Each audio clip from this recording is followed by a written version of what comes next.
Sorry. Everything we need is in this room. We've got to work together to make whether it be the team that we can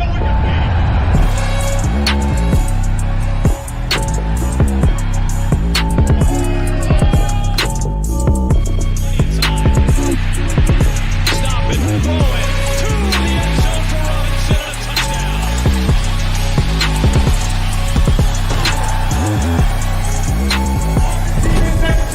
We come to practice, we practice hard. We take it, we be honest, committed, and we gonna win games, bro.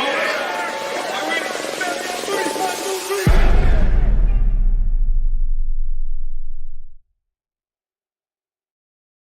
3. All right. Welcome, everybody, back to another episode of Opposition Wednesday. The Commanders are on the road as 6.5-point dogs to Seattle.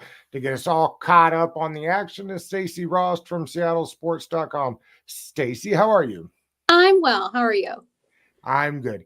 Did I get Rost right, or am I totally off on that? You did. Okay, so I was going to ask, did you look up how to do? You are the only person, and I mean this seriously, in my entire life that I have met that has said Rost right the first time. I've never met anyone who's not said Roast. Good. For those that watch the podcast, I never look up the last names. I enjoy getting Wing them it. right. So I will tack another one on the list of those that have gotten Exactly. right. Just a trophy. Listen, I'm pumped about it. Thank you for being on today. How long have you been with SeattleSports.com? So I started out with the website as a reporter back in 2017, and I had been covering the Seahawks since 2015. So my first year was immediately post Super Bowl 49. Really fascinating time. And then I've been on air since 2019. Okay. I'm curious to know, it feels like there was post Russ and then this window of rebuild. And I thought from the outside looking in, maybe Schneider's out, maybe Carroll's out. They do their whole thing. It was none of those things. It felt like they had found, a genie in the bottle with Geno Smith last year. Maybe he's come back to earth a little bit. Tell me why you think they didn't hit the reset button.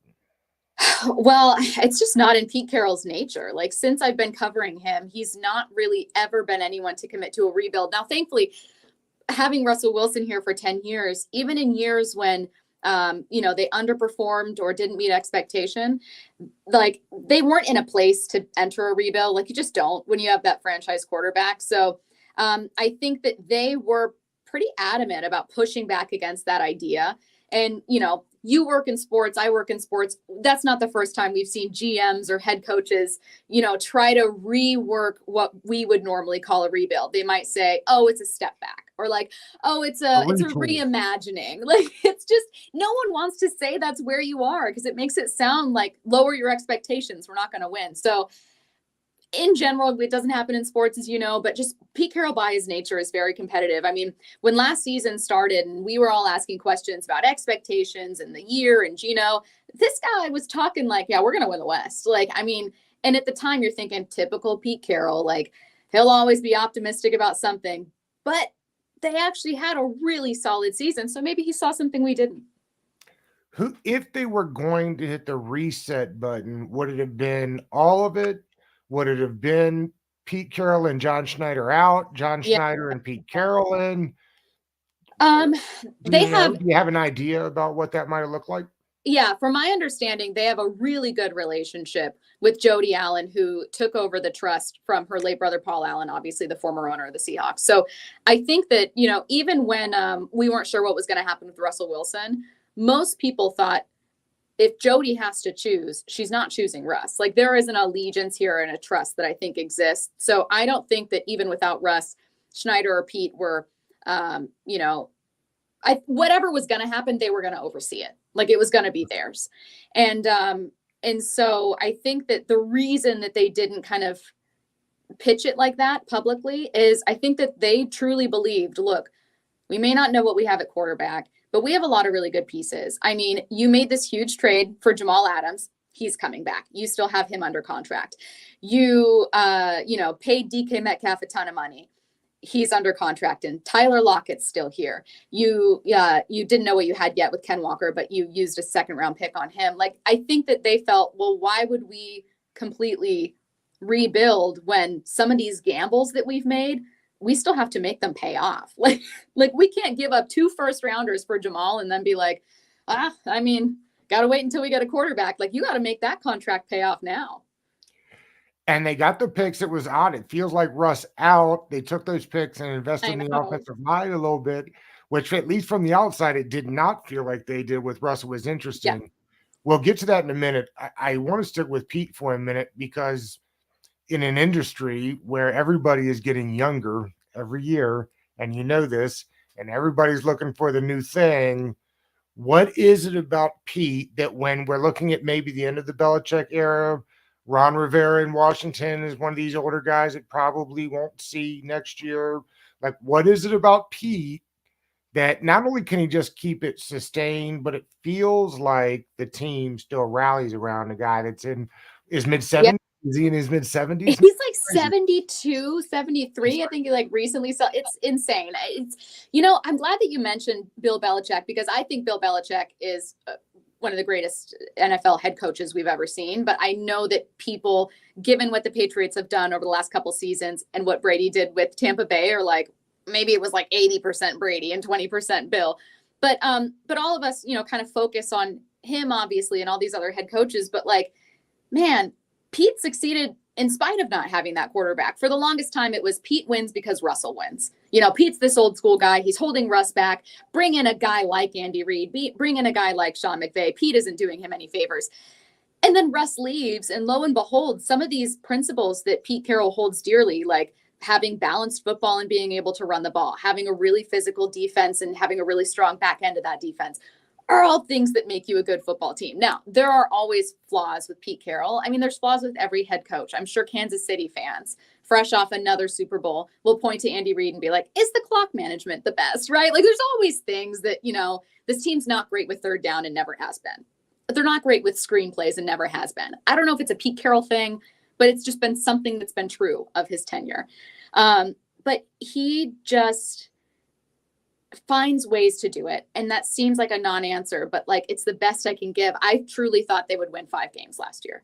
I thought that they would be god awful. I thought Geno would come in and start the season, but would not hang on to his job. And then once you start that quarterback carousel, like, you know, as you know, with the Commanders, like no one's confidence grows once they're benched. You know, no one bounces back and thinks like, round 2, let's go. Like, you feel bad about yourself. So I think, you know, part of it is just he just finds a way and it's inexplicable. But another part is he really inspires his players. He gets players excited. And I know that sounds like just something that you say, but it's what we constantly hear when we interview guys is like, yeah, I came here and this guy was like, hey, what's up? And then shot like a 30-foot bucket. Right. It's just, I'm telling you, we go there on Thursdays out to the headquarters and they have their show meetings at the same time. Music is blasting. They're playing hoops. Like, he just keeps it lively, and he's got a young group now where that messaging isn't old. It's still fresh and it's still exciting. The type of year Geno Smith had last year is all but inexplicable in the league. Yep. Guys don't somehow find it in their 30s after multiple stops. What was it last year? And has he come back to earth a little bit? I did not read because I knew we'd be chatting today, but I know you put a story out that maybe suggests there's time for competition there. So, yes. So that was my co-host had a plan, like his pitch is what the story is. And it's like, hey, what if you enter Drew Lock into the conversation, but just to help change Geno's mindset? Like, basically like a Seabiscuit situation. Like, let's get the best out of Geno by making his back against the wall, because that's when we saw the best of him last year, right? So that was his theory. But both he and I think, like, Drew Lock doesn't bring anything to this team outside of some mobility and athleticism and youth that Geno doesn't have, that Geno doesn't already have. And I think most people would say that Geno is a better passer. That trust is there. He understands the playbook. He's been doing this for longer. Like, I don't think that you bring Drew Lock here and all those problems are fixed. The interesting thing that's happening with Geno is not all of the problems are him. So I think it's easy to look at those 8 turnovers in 4 games and go, oh my God, this is why you're losing. This is why your offense isn't getting it together. But here in Seattle, like, the offensive line hasn't been healthy since week 1. They had a half against the Rams in week 1 with all 5 starters and have not had all 5 starters on the field since. You've had some miscommunication. His interception to Tyler Lockett against the Ravens was like an audible that didn't get communicated. So there's little things that you can pick apart. Now he's making some bad decisions. He's pressing in the red zone. 2 of those interceptions are in the red zone. And you can't have that, like, especially a Pete Carroll team where he values protecting the football. He would rather have you throw and complete on 5 trips into the red zone and get 5 field goals than throw a pick. So he'll need to tighten it up for sure. But there's a lot going on with Seattle's offense that has led to, I think, an unfair amount of finger pointing to Geno. You mentioned the head coach's philosophy, and I get that, and I understand that. Insert Shane Waldron from the Rams system, right? I mean, how do the two jive? And what is the plan? Because much like with Washington, they've got a really good group of receivers. Yeah. You would think that they'd love, and really some good tight ends too. Mm-hmm. But I know that the head coach would prefer running the ball, right? Where do they meet in the middle on that thing? So I'm curious to see, as you are obviously, how it's going to look this Sunday. I think that they intentionally tried to literally hit the ground running against Baltimore, and that did not work out. Yeah. Like, they went nowhere. They got a really good defense, by the way.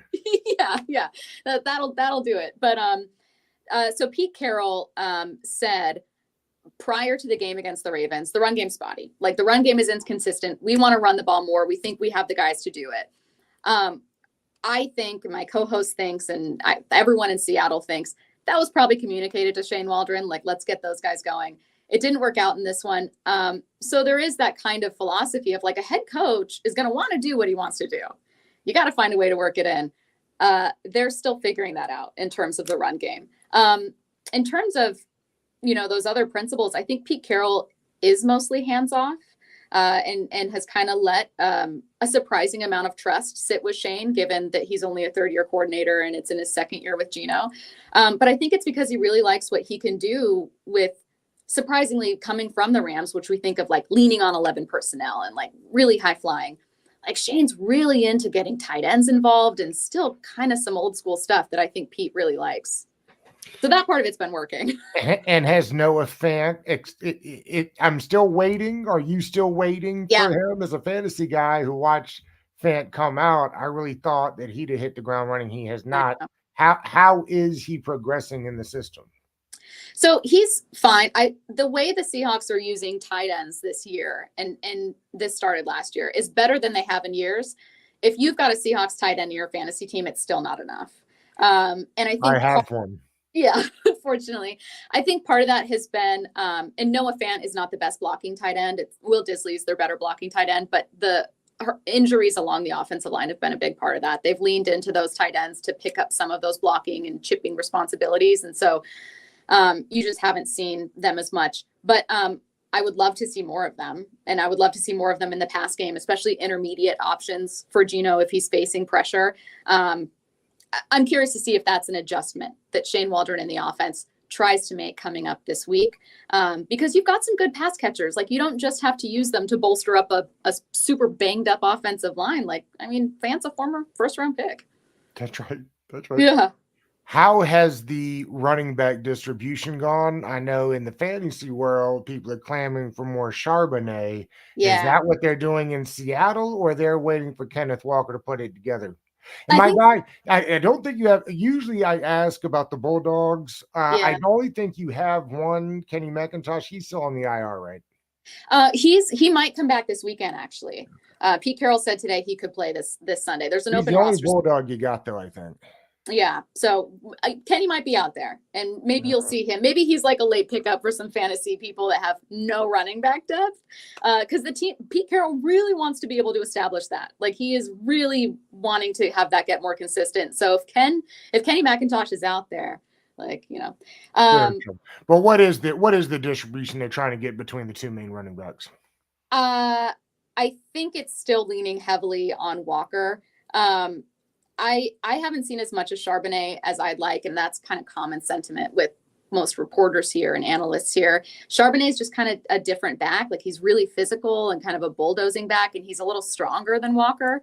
And Walker is great at like breaking outside and having these kind of chaotic pickups. Like he'll go nowhere. He'll have like 3, carries for -2, and then he'll break off for like 34 yards. He's the weirdest running back, but fun. But I'd love to see Charbonnet in more of those traditional, like, hey, 1st and 5, you're deep in the red zone, hand the ball to Charbonnet twice and see what happens. We haven't seen that. Those have been Ken Walker still, and that's kind of surprised me. When I think of the Seahawks, I'm still thinking of that Legion of Boom style defense. It's not exactly what I think you've got out there, but the secondary is really good. Yeah, and they're really fun. Yeah. They right. have fun out there. It's like They fly, right? It's been nice to see. So when I first started, you still had those pieces. Like all those pieces were still there. They've over the next 2 years very quickly departed, but like it's been so under the radar bad defensively in Seattle for so many years. Like the reason they have been competitive had been for 10 years, Russell Wilson and the weapons on offense, Doug Baldwin and all these other underrated pieces. So to me, even though if you look at statistically, like just a head to head with the two teams, you're like, oh, the defense is average. To me, and for people in Seattle, it has been a massive step forward. And Devin Witherspoon, I think, is the real deal. He is their young corner. He is so physical for being undersized, and he has been really, really good with attacking the ball. He's like natural and instinctive. And you can just see it. Like, again, this is not a team that's had a top 5 pick. And so for me, even though I've been reporting for a while, it was my first time being like, oh, so this is what it looks like. So this is what it looks like when you get an insane athlete out there. It's very cool. Those guys will stay on their designated sides, or will Witherspoon travel with McLaurin this week, or will it be Reek Woolen? Do they travel, or will they sit on each side? Not a ton. They don't travel a ton. The only flexibility that they do have is Witherspoon played a lot in the nickel in camp before getting hurt, and they do like him there. So they can move him around a little bit more than they will Woolen. Okay. They were buyers at the deadline, and that you think that is because I know what the coaching staff will say, but I'll ask you, do you think that's because they felt that they were in position to win football games, or the division was all of a sudden unexpectedly down? Rams not playing well. Stafford probably hurt. The 49ers had been on a several game losing streak. You think this was more about their thoughts about the team, or they looked at the division and said, we got a chance here to be competitive? I think the latter. I mean, and why wouldn't you, right? I mean, when I look at the two teams, San Francisco and Seattle, I still see a gap. I see San Francisco as being not just a more talented, maybe more complete roster, but having obviously an amazing offensive mind with Shanahan, who's been getting so much out of these guys. But I think if you're John Schneider, you look and you say, well, hey, 3 losses in a row. I don't know what Brock Purdy's going to look like in his first full season. Maybe he takes a step back. Maybe he's the real deal. Who knows? But why not add to this defensive line? When they first made the trade, I thought, is there an injury that we don't know about? Because that's a pretty, Williams isn't like, first team All-Pro, but it's still an aggressive move at the deadline. But this was not depth. This was not, to be cautious. And we don't even know if he's going to extend them or if they're going to extend him. I mean, this was very much to compete now. You'd have to think that following those 3 losses, they thought we're pulling the trigger. Weird to have Frank Clark back. A little bit, mostly because his rookie season was my first season. And so my memory of Frank Clark is like, I'll try to do the math in my head real quick. Yeah. So it's what really got me is as being out there and hearing Frank Clark ask questions about like, hey, you're an older guy. And I was like, wait, what? No, he's not. He's a tiny baby. What do you mean he's an older guy? He's 22 years old. But no, it's I think it's a very mature version of Frank Clark that they got. And probably not as great as he was in his 13.5 sack season. Kind of quiet so far. But I was gonna say, what does his rotation and role look like in there? Yeah, they're leaning far more into the younger guys they have, with Boye Mafe being that primary guy. He's been fantastic. He's so I don't good. care what they said. They didn't think they were getting that. I don't think. Yeah, no, I don't. It'd be I don't hard to either. know. I don't either. I think he would have been, because he's outperformed Daryl Taylor, who was their former second round pick, and Right. Taylor will get more snaps than like Will Clark. But I think that they thought, I mean, when they started the season, it was Taylor and Nwosu, not Boye Mafe and Nwosu. So I think they're probably pleasantly surprised. Stacey, every week I wrap up these episodes like this. If Ron Rivera came to you and said, Stacey, what do we got to do to beat the Seahawks this week? What would you tell him? Oh, man. I do still think that despite the gains that they've made in the pass game, there's still those like weak spots, like soft spots in the zone. And it's just how they play. They still play soft sometimes. And you can see when you watch that Baltimore tape, unfortunately, those weaknesses in some of those intermediate routes. So I'd be like, hey, obviously get McLaurin in there, but like get those tight ends involved. Probably a good week to do that if you're Washington. And I think, Seattle's run game has been really solid up until the last 2 weeks when they've been worked. Maybe, I mean, if Ron Rivera is an old school guy, which he is, who wants to try and see if he can pound the rock, like, I don't know which version of Seattle's run defense to expect, but like there's a horrible version that still exists, unfortunately, and it came out last week. So I think, if I'm him, this is a good week to go old school. There's no chance with EB. Look, the number came out today. I forgot who tweeted it today. Washington has only gone run, pass 5 times all season. Really? To start a drive. That's right. It's incredible. Why? Eric Bieniemy refuses to run the football. He will not do it. He'll go out there and run it on first down to show you that he'll still run the ball, but they throw the ball at an incredible rate. Yeah.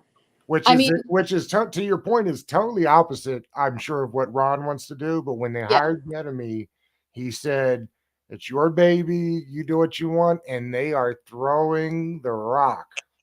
I mean, there's opportunity there. Seattle's pass defense, again, took a big step forward from the beginning of the season when they were abysmal. But they're young. Like, they have a rookie corner, a second-year corner, a safety that's coming off a year-long rehab process from injury. Like, there's still some weaknesses there. I love their aggressiveness, and I think they're going to try to lean into that physicality. But there's places for Washington to definitely test this defense. Do you have any idea what the weather will be like on Sunday? Oh my God, if only I knew. Let me tell you what. The other day, Seattle's crazy. I don't know if you've ever been here, but the other day, it was pouring down rain to where it started flooding outside my house. And then later that afternoon, it was sunny and like 68 degrees. So if you look up the forecast, don't trust it. If you're traveling to Seattle for the game, whatever forecast you see today, it's a lie. Just simply don't. The only things I know about Seattle I learned from Frazier, and I don't know how accurate that is. What do you think the score will look like on Sunday? You have an idea? You think it'll be a low score? And I think the over/under is 45.5, 46.5, something like that. You like that? Yeah, I think that's fair. Seattle hasn't been as effective getting into the end zone. I think that, no disrespect, I do think they're going to have an easier time against Washington than against the best Baltimore defense I've seen in a minute. Yeah. But neither of these teams, outside of Washington early in the season, obviously, have like really been able to find the end zone. Like it's been a minute for Seattle to do that consistently. So I think like a 24-21 type game is totally a possibility. Thank you, Stacey. I had a great time here. Appreciate you. Thank you.